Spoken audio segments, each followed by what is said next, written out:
Ya Allah, ya Bapa, kami bersyukur padamu hari ini Tuhan. Sungguh Kau luar biasa dalam kehidupan kami. Kami berkumpul bersatu dalam Kristus di tempat ini Tuhan. Biarlah mata hati kami Tuhan, iman kami tertuju kepada kebenaran firman-Mu Tuhan. Sehingga apa yang kami dapat hari ini penuh dalam kebenaran-Mu Tuhan. Terima kasih Tuhan. Doa kami siap untuk belajar, memahami, mengerti firman-Mu Tuhan. Di dalam nama Yesus Kristus Tuhan kami. Amin. Shalom Bapak Ibu. Selamat hari Minggu. Puji Tuhan, apa kabarnya? Ya, luar biasa. Tetap terus semangat di dalam Tuhan ya. Ya Bapak Ibu dikasih Tuhan, pada hari ini ya kita akan belajar firman Tuhan ya. Saya mengambil dalam Kolose 2 ayat 6 sampai 15. Ya karena kalau saya lihat kitab Kolose ini, surat Kolose ini sangat penting dalam kehidupan kekristenan. Ya, bukan surat yang lain tidak penting, tapi Kolose 2 ini pokok dalam kehidupan kita sebagai orang Kristen. Nah, sebelum kita masuk ke dalam Kolose 2 ya 6 sampai 15, saya ingin menegaskan satu hal yang sangat penting ya, bahwa kita tidak sedang membaca bagian ini berdasarkan tafsir pribadi ya, bukan berdasarkan pengalaman rohani modern atau bukan dari sudut pandang yang lain ya. Tapi kita mau memahami Kolose 2 ini dengan kacamata Rasul Paulus ya. Karena Paulus sendiri yang menulisnya. Sehingga kita harus mau memahami apa yang Paulus maksudkan ya. Ketika ia menuliskannya ya, situasi seperti apa, kepada siapa ia menulis, dan apa tujuan surat ini dituliskan. Sehingga artinya ya, kita tidak membawa pikiran kita untuk memahami teks surat ini, tetapi kita justru membiarkan surat ini, teks ini untuk membentuk pikiran kita ya Bapak Ibu.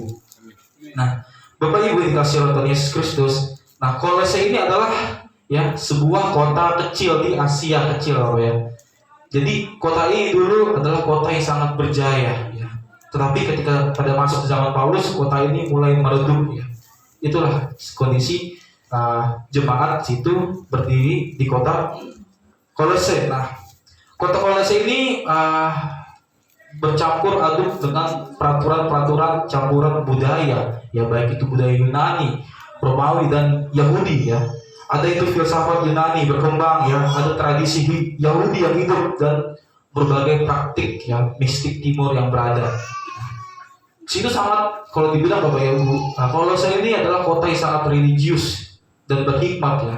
Mereka percaya pada hal-hal rohani, tetapi justru karena itu mereka mudah mencampur adukan iman ya, iman kekristenan dengan iman-iman yang luar biasa digabungkan. Nah, masalahnya di sini Bapak Ibu, kalau kita dilihat ya, bukan karena jemaat itu meninggalkan Kristus ya, tetapi apa? Yang berbahaya adalah karena mereka masih berbicara tentang Kristus, mereka percaya tentang Kristus, namun ada ajaran yang berkembang, ajaran yang mempercampurkan unsur tadi legalisme Yahudi, filsafat dan mistisme saat itu ya.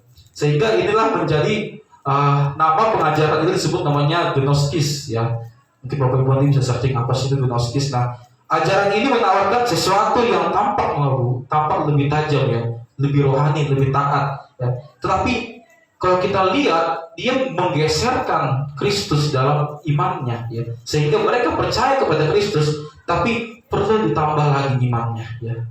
Bukan hanya Kristus saja, tapi kita butuh lagi supaya iman kita ini top ya, naik kelas. Nah, itu yang terjadi saat itu. Sehingga itulah Rasul Paulus yang dengan tegas menulis surat ini kepada jemaat Kolose ya. Inilah membuat Paulus menulis dengan begitu kuat ya, bahwa kita jemaat Kolose ini harus tahu ajaran-ajaran yang telah kuajarkan kepadamu ya. Makanya Bapak Ibu, kalau Bapak Ibu lihat di kitab Kolose 1 ya, Paulus menegaskan bahwa Kristus itu adalah gambar Allah yang tidak kelihatan. Lalu di Kolose 2 Kristus menjelaskan seperti apa ya, bahwa ia adalah kepala tubuh, ya, kepala jemaat. Nah, ini artinya Paulus sedang menegaskan bahwa Kristus yang sebenarnya ya, karena saat itu banyak ya pengajaran Kristus lain berkembang sampai juga berkembang ke zaman modern ini. Nah, Bapak Ibu dikasih oleh Tuhan Yesus Kristus, baru kita masuk dalam Kolose 2 ayat 6. Kita baca, tapi ayat per ayat saja ya. Baru kita baca satu ayat, baru kita menjelaskan. Kita buka Kolose 2 ayat 6, kita baca bersama. Ya. Karena itu, bagaimana kamu telah menerima Kristus Yesus Tuhan, demikianlah hendaknya kamu hidup di dalam Dia. Titik. Kalimat ini kalau kita lihat Bapak Ibu sangat sederhana ya. Dikatakan apa? Menerima ya. Kalau menerima berarti bentuk apa yang sudah terjadi, sudah selesai ya. Artinya ada satu momen nyata saat itu ketika jemaat menerima Kristus, bukan hanya sekedar menerima ya, tapi mereka menerima Dia sebagai Tuhan ya. Di sini kata Tuhan ya. Bapak Ibu dikasih oleh Tuhan Yesus Kristus ya. Tuhan pada saat itu hanya diperbolehkan dipanggil pada saat itu oleh kaisar ya. Selain kaisar dilarang disebut Tuhan.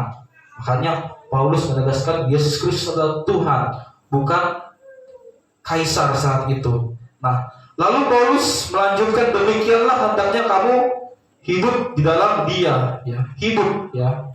Kalau kita tahu hidup itu berarti hidup itu haruslah berjalan ya Bapak Ibu, dan bentuknya adalah perintah ya dalam waktu kini dan terus berlanjut ya. Artinya teruslah berjalan, teruslah hidup, jangan berhenti, jangan berbelok. Paulus di ayat pertama menekankan seperti itu. Ya, perhatikan Bapak Ibu pola pikir Paulus. Saya sangat suka sekali dengan pola pikir Paulus ya. Ia tidak berkata karena kamu sudah menerima Kristus ya, sekarang kamu bolehlah mendalami yang lainnya ya. Sekarang carilah pengalaman yang lebih tinggi ya. Ya justru bagaimana cara kamu menerima Kristus, begitulah terus hidup. Kamu sudah menerima Kristus, begitulah terus hidup imanmu ya. Disinilah Bapak Ibu dikasih oleh Tuhan Yesus Kristus kontrasnya ya.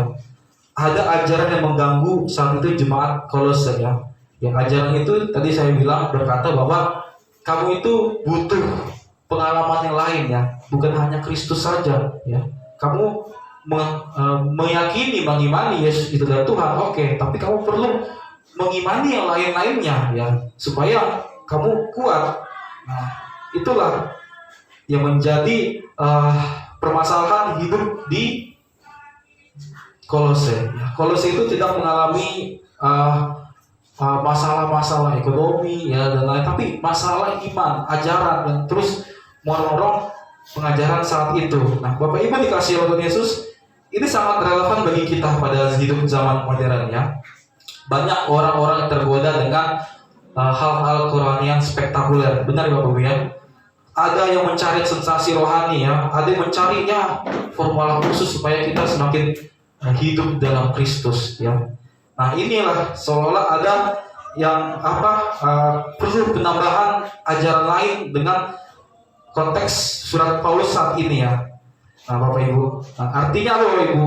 Kita harus memahami, kita harus berhati-hati bahwa jangan sampai kita menggeserkan Kristus Tuhan itu dengan yang lainnya ya.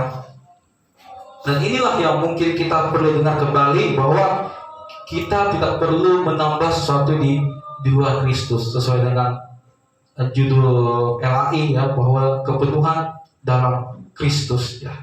Nah, inilah Paulus terus berkata ya, kalau kita lihat surat sebelumnya, Paulus itu selalu mengingatkan hiduplah di dalam Dia ya. Inilah panggilan kepada kita untuk konsisten ya, panggilan untuk setia ya, panggilan untuk tidak tergeser. Nah, mungkin tadi dunia boleh menawarkan banyak hal ya, tradisi boleh memberi tekanan ya, pengalaman rohani boleh memikat, tapi di sini kehidupan orang percaya tetap berpusat pada satu pribadi, yaitu Kristus Yesus Tuhan ya. Dan di sinilah kekuatan iman Kristen ya. Ia tidak bergantung pada sesuatu hal yang tampaknya rohani ya.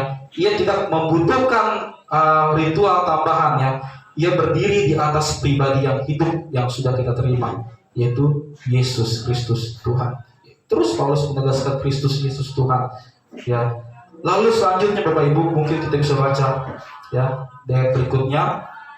Hendaklah kamu berakar di dalam Dia dan dibangun di atas Dia. Hendaklah kamu bertambah teguh dalam iman yang telah diajarkan kepadamu, dan hendaklah hatimu berlimpah dengan syukur, berakar di dalam Dia ya. Kata ini berbentuk pasif sempurna ya Bapak Ibu. Artinya sesuatu sudah terjadi di masa lalu dan hasilnya masih berlangsung sampai sekarang ya. Seperti kalau kita lihat seperti pohon yang ditanam ya, akarnya sudah masuk. Bapak Ibu membayangkan pohon ya, akarnya sudah masuk dalam tanah, nah, dan akar itu menyerap kehidupan di dalam tanah lah. Ya, itulah iman ya. Iman yang menyentuh ya, bukan hanya menyentuh dalam yang sudah kelihatan, tapi permukaan ya. Inilah kehidupan yang tertanam Bapak Ibu. Di sini Paulus menegaskan berakar di dalam Dia ya. Ya, Paulus seolah berkata kepada jemaat Kolose dan mungkin kepada kita semua bahwa kamu itu sudah ditanam dalam Kristus ya. Bukan kamu yang menanam diri sendiri, tapi Allah lah yang menanam kamu ya. Kristus itulah tanahnya. Nah, Kristus itu adalah sumber nutrisinya. Kristus itulah tempat kamu melekat ya. Dan perhatikan Bapak Ibu ya, bahwa kalau kita membayangkan akar ya, akar itu kan tidak terlihat ya Bapak Ibu ya, tersembunyi dia ya. Akar itu bekerja secara diam-diam ya. Nah, tapi faktanya ya, kalau kita melihat pohon, banyak orang yang memuji daunnya saja ya, buahnya saja, tapi tidak melihat akarnya ya. Orang hanya melihat daun dan buah ya. Tapi di sini Paulus menegaskan dari hal yang tersembunyi bahwa itulah kekuatan hidup rohani, bukan apa yang terlihat Bapak Ibu, tetapi pada kedalaman dengan Kristus ya. Lalu Rasul Paulus ya menggambarkan ya, gambaran tadi ya pertanian tentang akar, lalu kegambaran arsitektur ya. Kita lihat sini dibangun di atas Dia, itu berbeda ya Bapak Ibu ya. Akar dengan dibangun ya. Sekarang bukan lagi tentang pohon tapi bangunan ya. Artinya apa Bapak Ibu?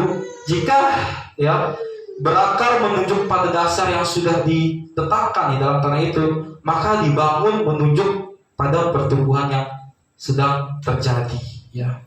Bayangkan Bapak Ibu sebuah bangunan yang fondasi kuat ya Bapak Ibu ya. Itulah sebenarnya fondasinya adalah, kita fondasinya adalah Kristus ya. Bukan yang lain-lain, bukan ekonomi, bukan pengalaman, tapi fondasinya adalah Kristus. Nah, di atas fondasi itulah kita terus dibangun ya, batu demi batu ya, hari demi hari ya, mulai pengajaran, mulai pergumulan, mungkin mulai penderitaan, itu kita sedang dibangun Bapak Ibu. Nah, Paulus ya sengaja memakai dua metafora ya, pohon dan bangunan ya. Mengapa Bapak Ibu? Karena Paulus ingin menekankan ya dua sisi kehidupan rohani ya. Tadi akar berbicara tentang kehidupan, bangunan berbicara tentang stabilitas, kekuatan. Artinya apa Bapak Ibu? Hidup Kristen itu hidup dan bertumbuh, tetapi juga kokoh dan tidak mudah digoyahkan. Nah, itulah yang Paulus tekankan saat itu ya, di tengah-tengah ajaran-ajaran yang beredar di Kolose ya, yang menawarkan ajaran-ajaran yang lain supaya kamu jangan mudah tergoyahkan dengan ajaran-ajaran yang tampaknya bagus, tampaknya baik, tapi menggeserkan Kristus ya. Makanya Paulus berkata, hendaklah kamu bertambah teguh ya dalam iman yang telah diajarkan kepadamu. Ya, kata bertambah teguh berarti apa Bapak Ibu? Kalau bertambah teguh berarti apa? Diteguhkan terus ya Bapak Ibu ya, dikokohkan ya. Nah, itulah iman ya. Iman itu ya bukan sekedar perasaan kita ya, bukan sekedar perasaan ya, tapi iman itu ada isinya ya. Ada ajaran yang telah kita terima ya, ada kebenaran yang kita terima ya. Disinilah Paulus tidak mendorong mereka mencari hal-hal lain, tapi mereka tetap dalam ajaran yang sudah mereka terima, Ya, inilah Bapak Ibu relevansinya bagi kita semua ya. Kita mungkin melihat teori baru ya, gerakan baru ya, aliran baru, sensasi baru ya, banyak ya Bapak Ibu. Tapi di sini Paulus berkata, iman yang telah diajarkan kepadamu ya, iman yang diajarkan kepadamu.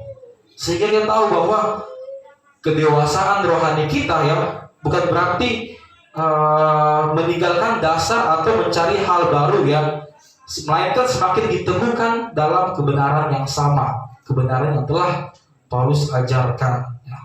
Dan lalu Bapak Ibu, dan hendaklah ya Di sini setelah Paulus berbicara tentang akar bangunan, ya, di sini ada ayat yang indah, dan hendaklah hatimu melimpah dengan syukur, ya. Menarik sekali, kenapa? Ya, setelah semua tadi istilah-istilah gambaran teologis dalam tadi Paulus kasih tahu, sini Paulus mengajak, menekankan kembali ke sikap hati kita, yaitu syukur. Ya. Mengapa syukur, Bapak Ibu? Mengapa syukur? Di akhirnya ujungnya syukur, ya. Karena orang yang mengerti, orang yang memahami bahwa ia sudah berakar dalam Kristus, tidak hidup dalam kecemasan atau kekhawatiran, ya, atau mencari sensasi baru. Tapi orang yang tahu bahwa fondasinya adalah Kristus, ya, tidak hidup dalam ketakutan rohani, ya. Orang yang teguhkan dalam iman tidak perlu, ya, mungkin iri pada pengalaman rohani orang lain, ya. Tapi apa? Inilah syukur adalah tanda bahwa kita sadar bahwa Kristus sudah cukup, ya, buat kita. Itulah Bapak Ibu. Saat itu ajaran sesat, ya, membuat jemaat gelisah. Oh, kata mereka yang sebelah harus melakukan hal seperti ini supaya hidup kita merasa diberkati, harus merasa hidup kita suci. Tapi Paulus harus mengingatkan kepada kita bahwa cukuplah Kristus. Makanya kita harus melimpah dengan syukur, ya, karena dalam Kristus, ya, kita sudah menerima kepenuhan kasih karunia, ya Bapak Ibu. Nah, jadi Bapak Ibu, kalau kita menyambungkan tadi ayat 6 dan ayat 7, ya, kita melihat satu alur yang utuh, ya, bahwa kita telah menerima Kristus sebagai Tuhan, maka berjalanlah di dalam Dia, berakarlah dalam Dia, dibangunlah di atas Dia, diteguhkanlah dalam iman yang benar, dan biarkanlah hidupmu dipenuhi dengan syukur, ya. Ini Bapak Ibu, Paulus tidak membangun spiritualitas yang spektakuler, tapi ia sedang membangun iman yang kokoh, ya. Ya Bapak Ibu dikasih oleh Tuhan Yesus Kristus, ya. Mungkin hari ini pertanyaannya bukan apakah kita sudah menerima Kristus sebagai Tuhan, ya. Kita tahu bahwa kita sudah lama menjadi orang percaya, ya Bapak Ibu, ya. Kita sudah tahu kita sudah lama menerima Yesus sebagai Tuhan. Tapi pertanyaannya adalah, apakah akar kita semakin dalam, ya? Apakah hidup kita sedang dibangun di atas Kristus atau di atas kehendak diri? Ya. Apakah iman kita semakin diteguhkan oleh firman atau digoyahkan oleh tren-tren saat ini? Dan apakah, ya, hati kita penuh syukur atau penuh rasa kurang? Ya, itu menjadi pertanyaan bagi Bapak Ibu sendiri.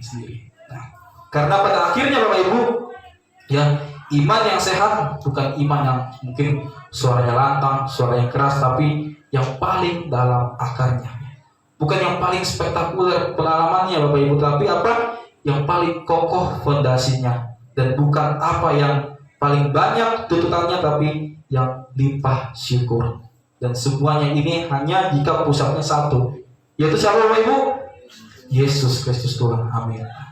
Bapak Ibu yang dikasihi oleh Tuhan Yesus Kristus, setelah Paulus tadi menjelaskan, menjabarkan tentang kehidupan, tentang berakar, dibangun, diteguhkan, ya, dan dengan melimpah syukur, tiba-tiba kita lihat di sini Paulus berubah nadanya, ya. Kalau penulis yang berubah, ya, dari dorongan yang lembut, kemudian dia beralih ke peringatan yang tegas, yang keras, ya. Seolah-olah kalau kita lihat Paulus ini adalah seorang gembala yang melihat serigala mendekat ke kawanan domba, ya. Kita baca Bapak Ibu Kolose 2 ayat 8. Dikatakan, hati-hatilah, ya, hati-hatilah supaya jangan ada orang yang menawan kamu dengan filsafatnya yang kosong dan palsu, menurut ajaran turun-temurun dan roh-roh dunia, tetapi tidak menurut Kristus. Ya. Perhatikan Bapak Ibu. Pertama Paulus mengatakan berhati-hatilah, ya. Bapak Ibu masih ingat yang pernah saya bilang hati-hati itu dari bahasa Yunani blepete, artinya lihatlah, waspada, ya, perhatikan dengan serius, ya. Ini bukan sekedar saran Bapak Ibu, tapi ini perintah tegas bahwa Paulus tahu, ya, ada bahaya nyata, bukan ancaman dari luar seperti penganiayaan, tetapi ancaman yang lebih halus, yaitu tadi gagasan, ide, ajaran, pemikiran saat itu, ya. Paulus berkata supaya jangan ada yang menawan kamu, ya. Apa kata menawan Bapak Ibu? Bapak Ibu tahu arti menawan apa? Tahu arti menawan Bapak Ibu? Menawan. menawan ya. Menawan itu seperti apa ya? Menjarah, merampok ya, Bapak Ibu ya. Nah, Paulus itu menggambarkan seperti tentara yang menjarah ya, menjarah kota dan membawa tawanan. Nah, Paulus sini memakai gambar militer. Artinya Bapak Ibu, supaya kita tuh hati-hati ya, bahwa ajaran yang salah itu bukan sekedar ya berbeda pendapat, tetapi itu bisa menculik iman ya, bisa memperbudak pikiran. Nah, jadi bahaya terbesar saat itu bagi jemaat Kolose bukan ancaman pedang Romawi, tetapi itu ide ajaran yang terdengar bijaksana namun memisahkan mereka dari Kristus. Makanya Paulus menyebutnya filsafat yang kosong dan palsu ya. Kita perlu hati-hati di sini Bapak Ibu, bahwa jangan anggap Paulus itu anti intelektual. Tidak ya. Paulus adalah seorang yang sangat terdidik ya, memahami. Paulus itu pintar, memahami filsafat Yunani dan mampu ya berdebat dengan para pemikir zaman saat itu. Masalahnya bukan pada kata filsafat Bapak Ibu, tapi masalahnya adalah filsafat yang kosong dan palsu. Kalau kosong ini berarti apa Bapak Ibu? Kalau kosong ya hampa, yang gak ada isinya ya, gak ada isinya ya, tidak memiliki substansi kekal ya. Palsu berarti tipu daya, banyak tipu daya, sesuatu yang menjanjikan banyak tapi menyesatkan.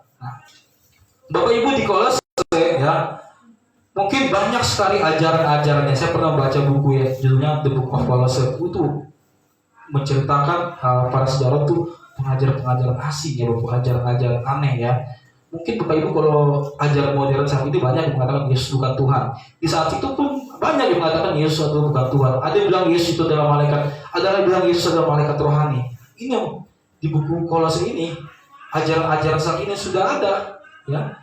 Jangan heran juga di zaman modern orang-orang mengatakan seperti itu, karena zaman dulu Paulus sudah melihat, oh ini bibit berbahaya nih. Ada yang mengatakan Yesus bukan Tuhan, ada kan ajaran-ajaran Yesus bukan Tuhan, Yesus adalah malaikat. Ada banyak pengajaran-pengajaran asing saat dulu sampai sekarang pun masih ada. Nah, inilah Paulus mengatakan seperti itu Bapak Ibu ya, bahwa ajaran ya, dia melanjutkan menurut ajaran turun-temurun dan roh-roh dunia, tetapi tidak menurut Kristus ya. Ajaran turun-temurun berarti menunjuk pada tradisi manusia ya, bukan berarti semua ya tradisi salah, tapi ketika tradisi manusia, budaya manusia menggantikan otoritas Kristus, disinilah masalahnya ya. Dikatakan dan roh-roh dunia ya. Kalau kita ambil roh-roh itu kan hidup ya, kita ambil terjemahnya unsur-unsur dunia lah ya Bapak Ibu ya. Nah, dengan kata lain Paulus sedang berkata bahwa mungkin kamu mendengarkan ajaran itu baik, ajaran kuno mungkin terlihat sakral, ya mungkin memiliki sejarah yang panjang, mungkin terdengar yang mendalam, tetapi jika tidak berpusat pada Kristus, itu bukan kebenaran yang menyelamatkan. Ya, sangat relevansi pada zaman sekarang Bapak Ibu ya. Kita hidup di zaman di mana informasi begitu banyak bisa diakses ya, banyak pengajaran ya, banyak motivator rohani ya, banyak konsep spiritualitas ya. Ada yang mencampur adukan iman Kristen dengan psikologi populer ya. Ada yang memperadukan Injil dengan mistisme banyak ya. Ada yang membungkus ambisi pribadi dengan bahasa rohani ya. Kalau kita contohkan detailkan mungkin panjang sekali Bapak Ibu ya, bisa berjam-jam ya. Nah, contohnya begini Bapak Ibu ya.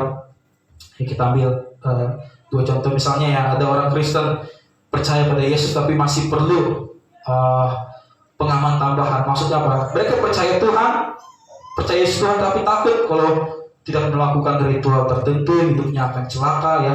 Mereka masih percaya pada hari sial ya, apa tuh feng shui ya, angka-angka tertentu ya, benda tertentu, benda-benda keramat ya, atau praktik tertentu supaya usaha lancar ya. Ada ya Bapak Ibu ya, orang Kristen masih percaya begitu. Ada juga ya cerita misalnya ya, orang kampung lah ya, anak muda ya mau ke Jakarta ya, sebelum dia merantau ke Jakarta ya dikasihlah kalung ini dari opungmu supaya nanti kau di Jakarta baik-baik saja. Inilah pakailah kalung ini anakku ya, supaya kau aman-aman saja. Ini sudah didoakan opungmu ini gitu. Terus dikasihlah air minum ya, supaya nanti kamu di Jakarta sehat-sehat terus. Padahal dia orang Kristen ya, sering ke gereja tapi masih percaya dengan hal-hal itu ya. Itu Bapak contohnya ya. Kemudian ada lagi contoh yang lain ya. Ya, saat ini mungkin Bapak Ibu pernah mendengar Injil Kemakmuran ya. Nah, pernah mungkin ya itu yang sering dikotbahkan di luar sana ya, bahwa ajaran yang mengatakan bahwa ukuran berkat Tuhan itu adalah uang, ya, kesehatan sempurna dan kesuksesan. Makanya Bapak Ibu, saya pernah melihat KKR rohani apa nama itu, intinya supaya kita nggak bangkrut dalam ekonomi ya. Saya juga bingung apa yang dijelasin KKR itu ya. Nah, makanya hati-hati Bu, Bapak Ibu ya, menjanjikan ya, sangat menjanjikan, tapi apa ya, hati-hati ya. Kalau orang misalnya terjadi nggak sembuh ya kan, bangkrut, apa imannya masih bertumbuh ya, pasti mereka akan kecewa kepada Kristus ya. Makanya dikatakan itu kosong ya, karena Kristus direduksi menjadi alat untuk sukses ya, bukan Tuhan yang berdaulat atas hidup. Makanya hati-hati Bapak Ibu. Banyak orang mengatakan kalau kamu percaya Yesus Tuhan ya hidupmu diberkati terus, sukses kamu gitu kan. Dicampur-campurkan itu, hati-hati begitu, kosong itu Pak. Rasul Paulus melihat itu kosong ya. Jadi Bapak Ibu ya, kalau memang ajaran itu Bapak Ibu, ajaran sesat itu tidak semuanya terlihat jahat ya Bapak Ibu. Bukan seringkali juga indah, tapi pertanyaan Paulus tetap sama, apakah itu menurut Kristus ya. Paulus selalu mengucapkan kepada Kristus ya. Jika salib ya tidak menjadi dasar, maka seberapapun ajaran sesat itu menarik, itu kosong ya. Dan sinilah Bapak Ibu bahwa Paulus sedang mengajak mereka waspada ya, karena iman yang berakar dalam Kristus tetap bisa digeser oleh pemikiran yang halus ya. Bahkan orang percaya yang sudah bertumbuh pun bisa ditawan katanya ya, jika tidak waspada, tidak hati-hati ya. Dan perhatikan Bapak Ibu alurnya ya, dia 6 dan 7 ya. Bahwa ini harus kita ayat 8 ini, bahwa kita harus tahu, memahami situasi saat itu ya, pengajaran-pengajaran yang aneh. Kemudian di ayat berikutnya Bapak Ibu ya, di ayat Kolose 2:9 berkata bahwa inilah inti dari ajaran Kristus ya, bahwa dikatakan bahwa sebab dalam Dialah berdiam secara jasmania seluruh kepenuhan kealahan. Apa sih maksudnya ya? Sebab dalam Dialah berdiam secara jasmania seluruh kepenuhan kealahan. Ini maksud nilai-nilai teologis Bapak Ibu ya. Perhatikan Bapak Ibu ya, bahwa ayat ini adalah alasan peringatan sebelumnya ya. Mengapa kamu tidak boleh ditawan oleh filsafat kosong ya? Mengapa kamu tidak boleh mencari tambahan di dalam Kristus? Jawabannya adalah karena dalam Dialah seluruh kepenuhan Allah berdiam ya. Paulus ini sedang menyatakan kebenaran kristologis yang paling dalam ya. Kalau kata berdiam berarti menunjuk keberadaan terus menerus ya, tidak pindah. Kalau diam itu kan diam ya, nggak bergerak ya. Bukan sekedar bukan sekedar singgah atau bukan sekedar manifestasi sementara. Nah, ajaran-ajaran saat itu ada yang mengatakan Yesus itu Tuhan aja, bukan manusia. Maksudnya dia hanya setengah manusia. Ada ajaran saat itu. Makanya Paulus mengatakan bahwa secara jasmaniah berdiam ya. Lalu yang mengatakan kata yang sangat besar, seluruh kepenuhan ya, bukan sebagian ya, bukan percikan, bukan perwakilan, tapi seluruh kepenuhan ya. Nah, di dunia pemikiran saat itu Bapak Ibu ya, khususnya tadi dalam benih-benih ajaran sesat Gnostisme ya, mereka tuh mengatakan bahwa Yesus itu makhluk rohani yang kokoh. Kita pun bisa seperti Yesus menjadi Tuhan-Tuhan kecil ya. Mereka itu iman mereka itu bahwa mengatakan bahwa di dalam iman itu ada tingkat-tingkat rohani ya, emanasi dari Allah yang jauh ya, yang harus dilakukan ya, seolah-olah itu ajaran yang harus dilakukan pada saat itu. Nah, Paulus di sini mengambil istilah yang mungkin dipakai oleh pengajaran sesat saat itu ya. Kalau kita lihat ya, bahwa ia berkata kalau kamu ya tahu kalau Yesus itulah kepenuhan Allah ya, jangan mencari tingkat-tingkatan lain, jangan mencari ajaran-ajaran Kristus yang lain, bahwa kepenuhan itu sudah ada di dalam Kristus ya. Dan bukan hanya kepenuhan ini secara samar Bapak Ibu, tapi apa? Kepenuhan kealahan ya. Paulus berbicara tentang natur Allah itu sendiri ya. Paulus tidak berkata bahwa Yesus itu memiliki sifat ilahi seperti nabi-nabi ya. Ia tidak berkata Yesus adalah makhluk tertinggi seperti ajaran-ajaran sesat Gnostisme palsu, ajaran Arianisme ya, sampai ajaran modern seperti sekarang ya, seperti saksi Yehova ya, Itu ajaran benih-benih dari gnostisme, Bapak Ibu. Makanya mereka itu sesat, katakan sesat ya. Mereka itu adalah saat itu dibilang musuh-musuhnya para rasul, khususnya Paulus ya. Makanya Paulus tegas berkata bahwa seluruh kepenuhan kealahan berdiam di dalam Dia ya.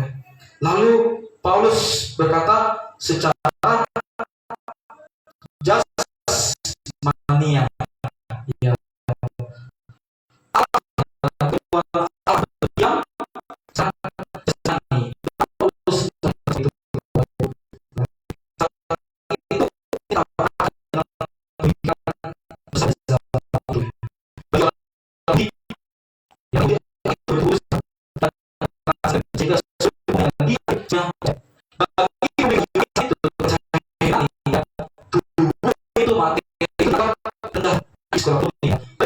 menerima bentukan itu benar-benar hadir dalam tubuh manusia. Itu problem saat itu. Sehingga Paulus menyatakan dengan tegas berani bahwa dalam Kristus Allah tidak hanya hadir menyatakan diri sebagai simbolis, tetapi Allah benar-benar hadir sepenuhnya dalam tubuh manusia, yaitu Yesus. Inilah inkarnasi dalam bentuk yang padat dan paling tegas.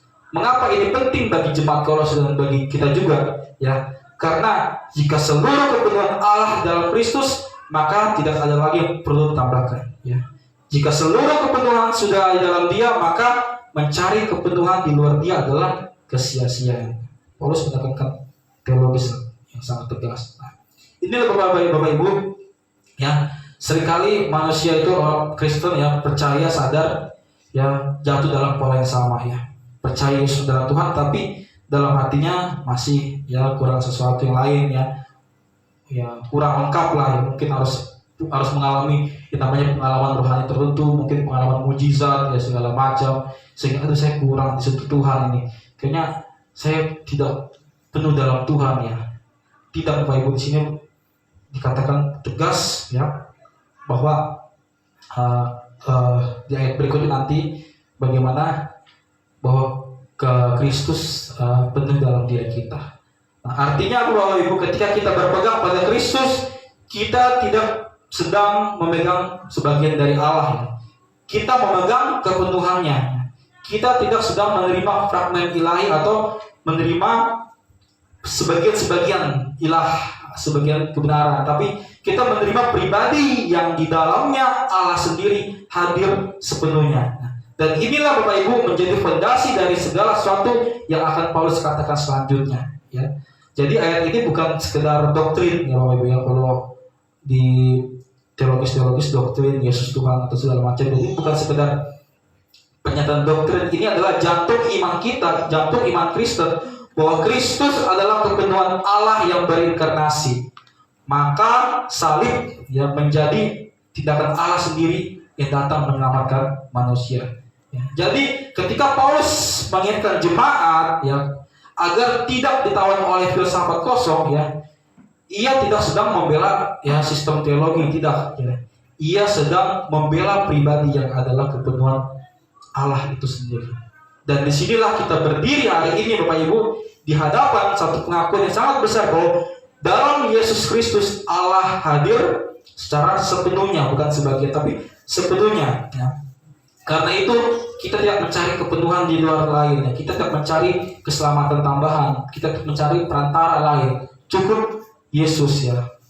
Lalu di ayat 10 ya, kalau ayat 10 kita baca, ini luar biasa sekali. Dan kamu telah dipenuhi ya di dalam Dia. Ya, Dialah kepala semua pemerintah dan penguasa. Perhatikan Bapak Ibu bagaimana Paulus tadi bergerak dari kristologi ya, lalu kepada identitas jemaat. Dari dalam Dialah seluruh kepenuhan Allah berdiam menjadi, dan kamu telah dipenuhi dalam Dia. Ya.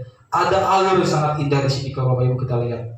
Ya, kalau kata dipenuhi berarti pasif sempurna, artinya sudah dikerjakan atas kita. Ya, dan hasilnya tetap berlaku sampai sekarang. Inilah proses yang belum selesai Bapak Ibu. Inilah bukan janji masa depan saja, tapi ini adalah kenyataan rohani yang sudah terjadi. Ya, Paulus di sini sedang berkata karena Kristus adalah kepenuhan Allah, maka kamu yang ada dalam Dia telah menerima kepenuhan itu. Amin Bapak Ibu. Ya, ini sangat luar biasa Bapak Ibu ya. Mungkin jemaat Kolose merasa kurang ya. Mungkin mereka berpikir membutuhkan tambahan hukum Taurat, ya, tambahan ritual, tambahan filsafat, tambahan pengalaman mistik supaya lebih lengkap. Tapi Paulus berkata kepada mereka, ya dengan tegas, kamu sudah penuh. Ya. Kamu itu sudah penuh ya dalam keilahian dalam Kristus. Ya kita percaya Bapak Ibu, kita semua sudah penuh ya Bapak Ibu ya. Gak ada yang kurang ya. Penuh atau kurang Bapak Ibu? Kurang kompak ini. Penuh atau kurang? Coba ibu-ibu, penuh atau kurang? Penuh atau kurang? Hah? Kurang uang belanja suami atau penuh? Kurang uang belanja suami. Bapak-bapak ya, kurang perhatian istri atau penuh perhatian istri? Nah, penuh perhatian istri. Bercanda Bapak Ibu ya. Jadi tidak peduli kita secara di dunia ini kurang atau penuh, tapi yang menjadi utama adalah kita penuh dengan Kristus. Amin Bapak Ibu ya.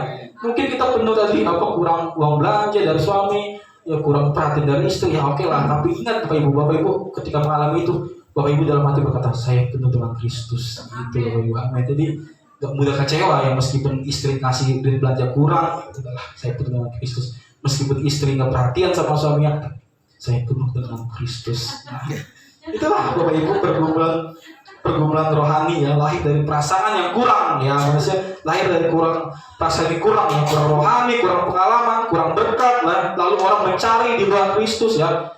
Kayak gitu kan Bapak Ibu pasangan ya, mungkin kurang perhatian mencari suami, jangan cari suami lain ya Bapak Ibu ya. Bapak juga udah kurang perhatian, jangan cari perhatian. Nah, ingat istrimu sudah kawin ya, suaminya. Banyak lagi itu. Itu jangan seperti itu. Posisi yang dilakukan ambil itu. Di sini Paulus menghancurkan mentalitas sebelah dengan kamu dipenuhi dalam di hati Bapak Ibu ya. Identitas kita tidak lagi dibangun dari apa yang dunia katakan tentang kita. Tidak dari jabatan ya, tidak dari keberhasilan, tidak dari pengakuan ya. Kepenuhan kita berasal dari persatuan dengan Kristus. Bukan hanya itu Bapak Ibu, Paulus menambahkan sebagai yang penting, dialah kepala semua pemerintah dan penguasa. Oh luar biasa Bapak Ibu, kita penguasa tuh hidup dalam kita hidup dalam penguasa. Makanya Bapak Ibu, orang Kolose saat itu sangat takut pada saat hal-hal seperti itu ya. Makanya Paulus tegaskan seperti itu, kamu sudah penuh ya. Baru Paulus mengatakan kepala atas semua pemerintah dan penguasa. Kalau lihat kata kepala berarti otoritas tertinggi ya, penguasa mutlak ya, tidak ada kuasa ya, hanya dia penguasa. Nah, itu Bapak Ibu, bayangkan Bapak Ibu ya, dampaknya bagi jemaat Kolose ya. Mereka hidup saat itu di bawah kekuasaan Romawi ya. Mereka mendengar tentang kuasa-kuasa, mereka mendengar tentang kuasa-kuasa rohani. Mereka mungkin merasa kecil, terjepit, ya tidak berdaya. Tapi Paulus mengatakan Kristus yang dalam kamu dipenuhi adalah kepala atas semuanya. Ya Bapak Ibu ya. Artinya kepenuhan yang terjadi bukan kepenuhan yang aku.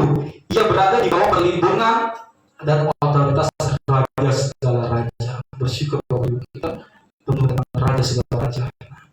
Jadi ini bukan sekedar doktrin bahwa ini penghiburan dalam bagi kita ya. Mungkin kita hidup di dunia yang penuh ketidakpastian ya. Ada kekuatan politik, ekonomi, sosial, bahkan ketakutan yang membuat manusia gelisah ya. Tapi ingat Kristus adalah kepala semua katanya, pemerintah dan penguasa. Maka tidak ada kuasa yang dapat memisahkan kita dari Dia. Dan inilah kita dipenuhi dalam Dia ya. Maka kita tetap hidup dalam kekurangan eksistensial. Kita mungkin masih bertumbuh ya, kita mungkin masih belajar, tapi ingat identitas dasar kita sudah penuh.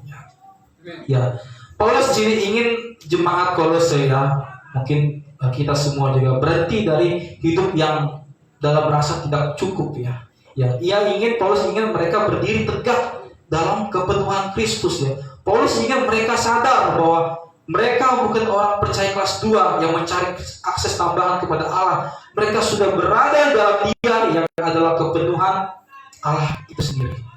Jadi kita membaca ayat 9 dan 10 ini Bapak Ibu, kita melihat satu kebenaran yang megah bahwa di dalam Kristus adalah seluruh kepenuhan Allah ya. Dan dalam Kristus kita dipenuhi. Inilah Bapak Ibu dasar kenapa Paulus yang bisa berkata di awal pasal ini bahwa berjalan dalam Dia, berakar dalam Dia, dibangun di atas Dia, karena Kristus adalah kepenuhan dan kita telah dipenuhi dalam Dia. Maka berpaling dari Dia adalah meninggalkan sumber hidup itu sendiri. Biarlah ayat 10 ini menetap ya di hati kita. Kita telah dipenuhi dalam Dia, bukan akan Bapak Ibu, tapi sudah telah dipenuhi ya, bukan akan, tapi sudah ya. Dan Dia yang memberi kita adalah kepala atas segala sesuatu.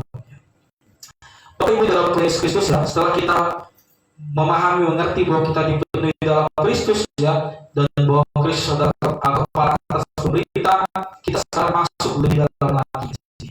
Kita hanya berbicara tentang posisi kita, tapi tentang apa yang telah terjadi dalam diri kita. Dikatakan Kolose 2:11 sampai 12, mari kita baca. Dalam Dia kamu telah disunat, bukan dengan sunat yang dilakukan oleh manusia, tetapi dengan sunat Kristus yang terdiri dari penanggalan akan tubuh yang berdosa. Karena dengan Dia kamu dikuburkan dalam baptisan, dan dalam Dia kamu turut dibangkitkan juga oleh kepercayaanmu kepada kerja kuasa Allah yang telah membangkitkan Dia dari orang mati. Nah, sehingga Paulus menyentuh satu isu yang sangat sensitif pada zaman itu, ya, sunat. Ya. Bagi orang Yahudi saat itu ya, sunat adalah tanda perjanjian, ya, tanda bahwa seorang termasuk umat Allah. Jadi ketika orang yang umat Allah harus sunat. Ya. Kemungkinan besar ada pengaruh juga di Kolose saat itu yang berkata bahwa orang bukan Yahudi yang perlu menjalani sunat tentu juga mengerti hukum Taurat secara penuh, ya, untuk benar-benar sempurna di dalam Allah. Ya. Seolah iman kepada Kristus saja belum cukup. Tapi Paulus menjawab sangat tegas bahwa dalam Dia kamu tuh telah disunat. Ya. Gak perlu disunat lagi, Bapak Ibu. Mau disunat lagi, Bapak. Tidak, ya. Tapi kamu sudah disunat, dan berarti kamu telah disunat. Ya. Perhatikan Bapak Ibu lagi bentuknya, telah ya. Bahkan sudah ya Bapak Ibu ya, telah. Ini bukan sesuatu yang harus kita lakukan sekarang, bukan juga kewajiban tambahan, tapi sudah terjadi. Ya. Namun juga Paulus menegaskan di sini bahwa ini bukan sunat dilakukan oleh manusia. Artinya apa? Bukan ritual fisik, ya. Bukan tindakan lahiriah, tapi sunat Kristus, ya. Kristus ya. Dan Paulus juga berkata dalam Kristus, Paulus berkata bahwa dalam Kristus telah terjadi sunat jauh lebih dalam, bukan dari fisik, tapi rohani kita ya. Itu yang apa yang sunat tadi, tubuh yang berdosa. Ya. Itu Bapak Ibu. Jadi ya kalau kita lihat anggaplah baju sangat baju kita kotor itu ditambahkan dibuang dengan baju yang baru ya, bukan cuci lagi baju baru. Gitu pertama kita sudah dipotong, dilepaskan ya. Ini bukan sekedar perbaikan moral, tapi ini adalah besar Allah ya terhadap natur lama kita. Jadi natur kita telah digantikan menjadi natur suci dan mulia kudus itu. Dan bagaimana terjadi Bapak Ibu? Ya, bagaimana terjadi? Nah, terus menjelaskan dari 12, karena dengan Dia kamu dikuburkan dalam baptisan, dan dalam Dia kamu turut dibangkitkan juga. Ya. Kita lihat sekarang kita berpindah ya dari gambaran sunat ke gambaran kematian dan kebangkitan. Jadi sunat itu menunjuk pada pemotongan, ya. Baptisan menunjuk pada penguburan akan kebangkitan. Dengan Dia kamu dikuburkan, artinya ketika Kristus mati kita disatukan dengan kematiannya. Ya, baptisan menjadi tanda lahiriah dari realitas rohaninya. Bukan airnya Bapak Ibu yang mengalir, tetapi persatuan dengan Kristus yang mati dan bangkit. Ya, Paulus ini berkata, identitas kamu sudah dikuburkan, ya, bukan diperbaiki, bukan ditambah, tapi apa? Dikuburkan, dan tidak berarti dikubur, tapi apa? Di dalam Dia kamu turut dibangkitkan juga oleh kepercayaan kepada kerja kuasa Allah. Perhatikan Bapak Ibu keseimbangannya ya. Kita turut dibangkitkan oleh kepercayaan iman ya. Iman adalah alatnya, tapi yang mengerjakan adalah kerja kuasa Allah. Jadi keselamatan bukan hasil yang kita percaya, keselamatan bukan hasil usaha manusia, bukan hasil ritual, bukan hasil filsafat. Itu adalah karya Allah yang membangkitkan dibangkitkan. Ya. Bapak Ibu, ini sampai di dalam konteks Kolose saat itu ya. Paulus mengatakan kepada jemaat Kolose bahwa Kolose saat itu, jika ada orang berkata kepada kamu perlu ritual tambahan supaya kamu benar menjadi umat Allah, Paulus menjawab, kamu sudah mengalami suatu sejati. Jika ada yang berkata kepada kamu perlu mentaati aturan supaya kamu diterima, Paulus berkata, manusia lamamu telah dikuburkan bersama Kristus dan kamu sudah dibangkitkan oleh kuasa Allah. Artinya apa Ibu? Identitas baru kita bukan berasal dari ritual fisik, tetapi dari persatuan dengan Kristus dalam kematian dan kebangkitannya. Dan semua itu terjadi di dalam Dia. Frase itu terus diulang Ibu. Bapak Ibu lihat surat-surat Paulus dan selalu mengatakan di dalam Dia, dalam Dia, dalam Dia. Paulus ingin kita mengerti bahwa semua realitas rohani kita ini hanya ada persatuan di dalam Kristus ya. Jadi ketika kita baca ayat 11 dan 12 ya, kita melihat bahwa kebenaran yang Paulus bicarakan di ayat 10 bukan konsep abstrak, tapi ini nyata dalam karya penebusan ya, bahwa kita telah dipisahkan dari natur lama kita telah dikuburkan bersama Kristus, kita telah dibangkitkan oleh kuasa Allah. Jadi gak ada itu namanya ritual tambahan, gak ada tambahan karya itu. Semuanya adalah karya Kristus semata. Karena jika kita sudah mati dan bangkit bersama Dia, apalagi yang kurang Bapak Ibu? Apalagi pada itu kita lihat. Paulus ini menjelaskan dan hanya atur lama yang sudah dipotong, dikubur, tapi apa? Kita lihat. Hutang dosa kita pun telah dihapuskan oleh kuasa-kuasa jahat yang telah dipermalukan di ayat berikutnya. Kita baca 2:13-14. Kamu juga masih mengetahui mati oleh pelanggaranmu dan oleh karakter disunat secara lahiriah, telah dihidupkan Allah bersama-sama dengan Dia sesudah Dia mengampuni segala pelanggaran kita dengan menghapuskan surat hutang yang oleh ketentuan-ketentuan hukum mendakwa dan mengancam kita, dan itu ditiadakannya dengan memakukannya pada kayu salib. Paulus ini di dalam teks ini membawa jemaat ke masa lalu mereka ya. Kamu dulu mati, ya, bukan sakit ya, mati rohani ya, bukan mati karena pelanggaran-pelanggaranmu. Ya. Itu bahasa sangat keras ya. Jadi Bapak Ibu, manusia di tanpa Kristus adalah mati, ya. Tapi bisa seperti itu. Mungkin tidak hanya namanya hidup, tapi rohaninya mati Bapak Ibu. Jadi manusia di luar Kristus adalah mati. Kita hidup. Ya. Mereka adalah mati. Seperti ini kita pernah lihat film zombie ya. Itu manusia apa namanya? Manusia hidup setengah mati ya, tapi mati dia kan mati ya. Dikontrol oleh berdirinya dalam hatinya dia. Jadi dosa bukan sekedar salah kecil Bapak Ibu. Kita tahu ya, dosa itu bukan karena mencuri, itu yang bikin dosa, tapi dosa sebenarnya adalah pemberontakan Allah terhadap Allah yang kudus, pemberontakan manusia ya, dan akibatnya adalah kematian rohani ya. Lalu berikutnya telah dihidupkan Allah bersama-sama dengan Dia. Sekali lagi Bapak Ibu ya, Allah adalah subjeknya ya, Allah yang bertindak, Allah yang menghidupkan, sama seperti di ayat sebelumnya, kuasa kebangkitan berasal dari Allah. Lalu perhatikan kata-kata bersama-sama dengan Dia, bahwa hidup baru kita, yang hidup baru itu tidak bagi dia sendiri Bapak Ibu, itu terikat pada kebangkitan Kristus. Makanya kata bersama-sama dengan Dia. Ketika Kristus bangkit, dan kuasa kita diberikan kepada mereka dan kita yang percaya juga. Makanya kata bersama-sama dengan Dia. Kita hidup baru itu bukan tentang bersama diri sendiri, tapi terikat kepada kebangkitan Kristus. Nah, itu Paulus mengatakan bagaimana terjadi sesudah Ia mengampuni segala pelanggaran kita, bukan sebagian mungkin hanya dosa-dosa tertentu, dosa kecil, dosa besar, tapi semua segala pelanggaran kita. Bukan pengampunan yang diberikan karena enggak, pengampunan yang lahir dari kasih karunia. Jadi Paulus tidak berarti kata mengampuni ya. Dia memberikan gambaran yang sangat kuat secara hukum dan budaya, yaitu apa Bapak Ibu? Dengan menghapuskan surat hutang yang mendakwa dan mengancam kita. Apa maksudnya sih? Bapak Ibu dikasih oleh Tuhan Yesus saat itu di dunia Romawi ya, ketika seorang memiliki hutang ya, kewajibannya, ya. Hutang itu menjadi bukti hukum yang bisa menuntutnya. Ya, selama hutang itu belum dibayar, hukuman itu berdiri menjadi saksi melawan dia. Paulus berkata demikian bahwa dosa itu seperti surat hutang, ya. Ada catatan, ada tuntutan, ya. Ada hukuman yang secara keadilan, ya. Hukum Taurat dengan segala perintahnya berdiri sebagai saksi bahwa orang tersebut telah melanggar, ya. Jadi Bapak Ibu mungkin pernah melihat, ya, dosa amal dicatat itu, ya. Itu bagi mereka, ya. Tapi kita lihat sini, ya.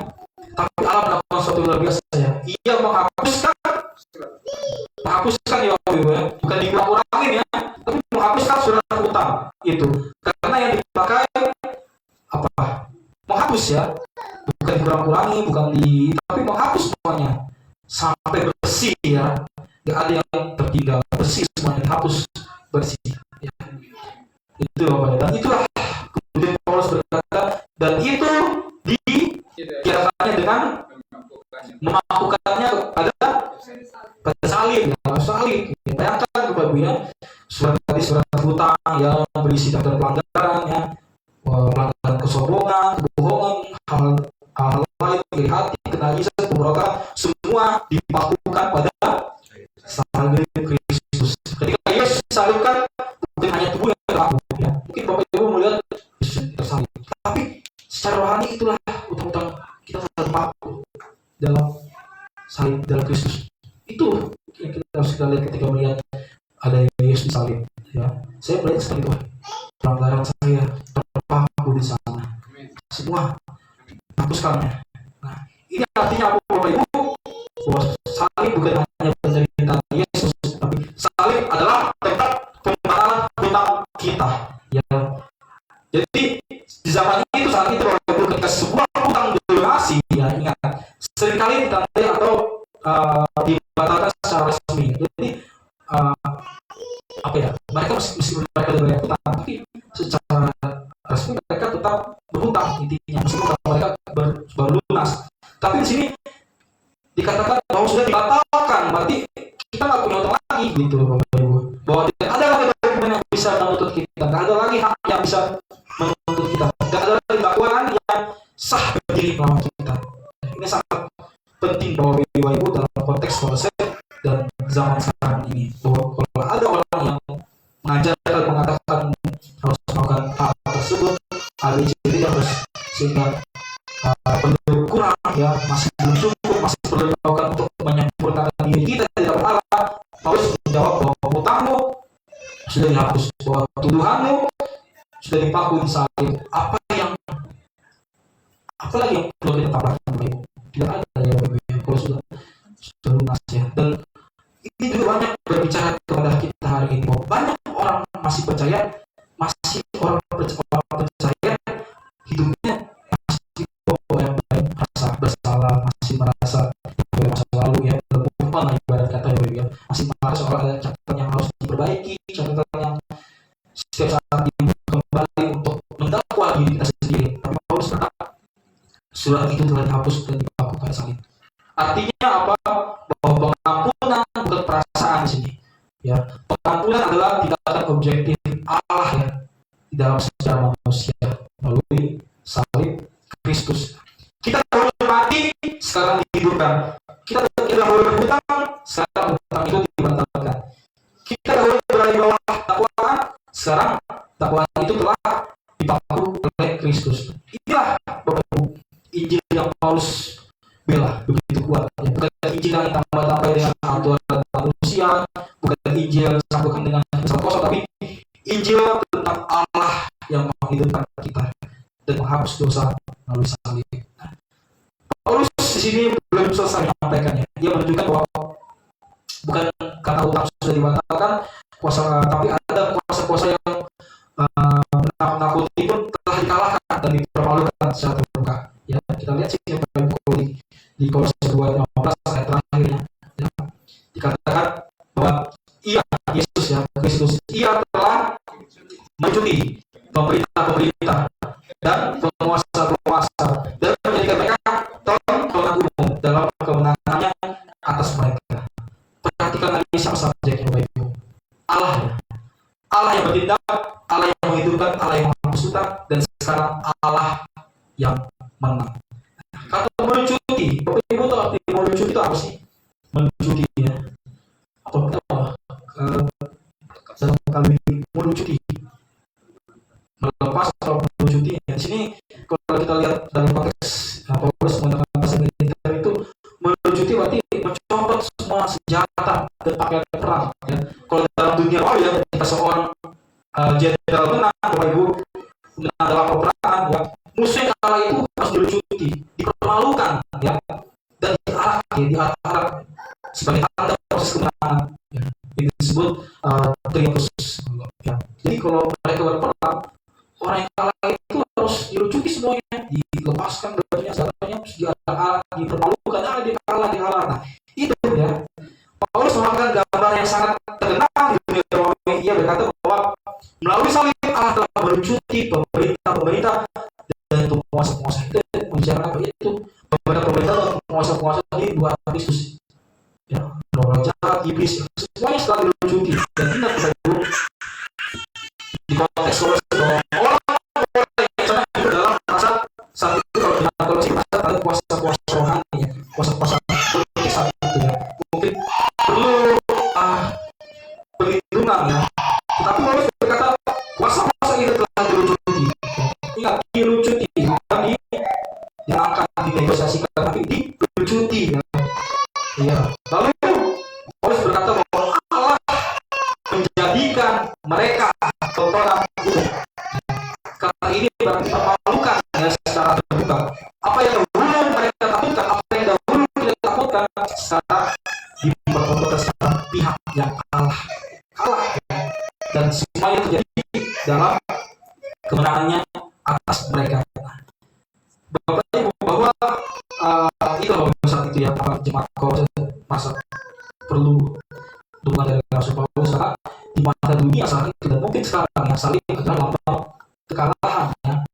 Melihat salib Yesus terpaku, melambangkan Tuhan tak berdaya saat itu. Sampai sekarang pun juga banyak ejek-ejekan ya, tapi secara lainnya itu mungkin tampak seperti kegagalan total ya Bapak Ibu. Tapi kalau kita lihat rahasia tersembunyi bahwa saat Kristus terpaku ya, utang dosa dipaku bersamanya, saat itu juga kuasa dosa kehilangan senjatanya, dan saat ia dibangkitkan mau dikalahkan.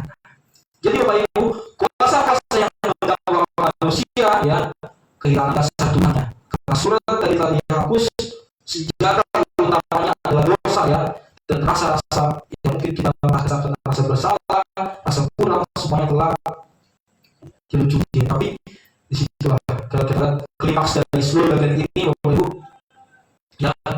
Paulus memulai dengan peringatan agar jangan ditawan oleh filsafat kosong. Lalu Paulus sudah mengakhiri dengan pengumuman bahwa kuasa yang mencoba melawan itu sebenarnya sudah ditawan Kristus ya. Jadi jangan biarkan dirimu ditawan oleh kuasa yang sudah dikalahkan. Jangan biarkan diri kita ditawan oleh kuasa yang sudah dikalahkan. Jangan biarkan dirimu ditawan oleh rasa khawatir, cemas, kurang takut, karena semuanya sudah dikalahkan. Bapak Ibu, ini bukan sekedar doktrin atau moralitas, tapi ini kabar penghiburan yang sangat kuat dari Bapak Ibu, bahwa kita tidak perlu takut akan masa depannya, takut akan kuasa kegelapan, takut akan tujuan masa lalu, atau takut gagal ya. Tapi ingat bahwa Kristus telah melucuti pemerintah penguasa, maka tidak ada lagi kuasa yang memiliki otoritas tertinggi atas hidup orang percaya selain Dia. Jadi apa Ibu? Tujuan akhir dari bagian ini bahwa menunjukkan bahwa Kristus cukup, karena Ia adalah kebenaran Allah, karena Dia dan Dia kita telah dipenuhi, karena kita telah mati dan bangkit bersama Dia, karena hutang dosa telah dihapus, dan karena kuasa-kuasa yang menunduk telah dikalahkan. Jadi pertanyaannya, apa kita perlu mencari tambahan lagi? Tidak Bapak Ibu ya. Mengapa harus takut pada kuasa yang sudah dipermalukan ya? Mengapa merasa kurang jika berada dalam Dia yang menang? Itu.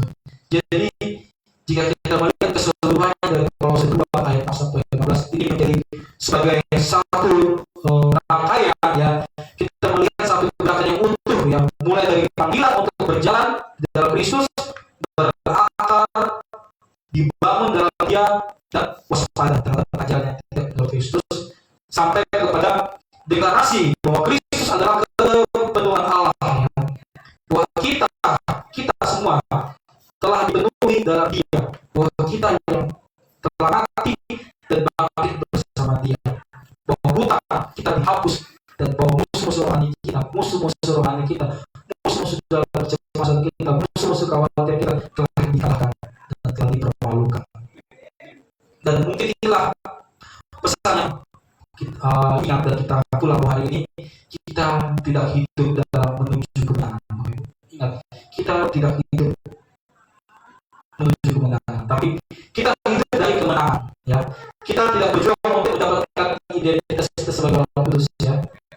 Tapi kita berjalan dari identitas kita ini yang sudah diberikan, ya. Jadi kita tidak perlu mencari kepenuhan di luar Kristus, ya, karena di dalam Dia kita semua telah dipenuhi, yang Bapak Ibu, telah dipenuhi. Jadi Bapak Ibu yang dikasihi oleh Yesus Kristus, ya, sebagaimana kita telah menerima Kristus Yesus sebagai Tuhan, marilah kita terus Bapak Ibu berjalan dalam Dia, terus berakar dalam Dia, dibangun dalam Dia, ditumbuhkan dalam imannya. Ingat, melimpah dalam syukur, tidak ditamai oleh ajaran kosong, dan berteguh dalam keyakinan bahwa Kristus telah menang. Karena pada akhirnya, ya, pusat dari semuanya bukan metode, bukan pengalaman, bukan tradisi, tapi pribadi yang telah menang, yaitu siapa? Yesus Kristus Tuhan. Amin. Amin. Kita sudah dari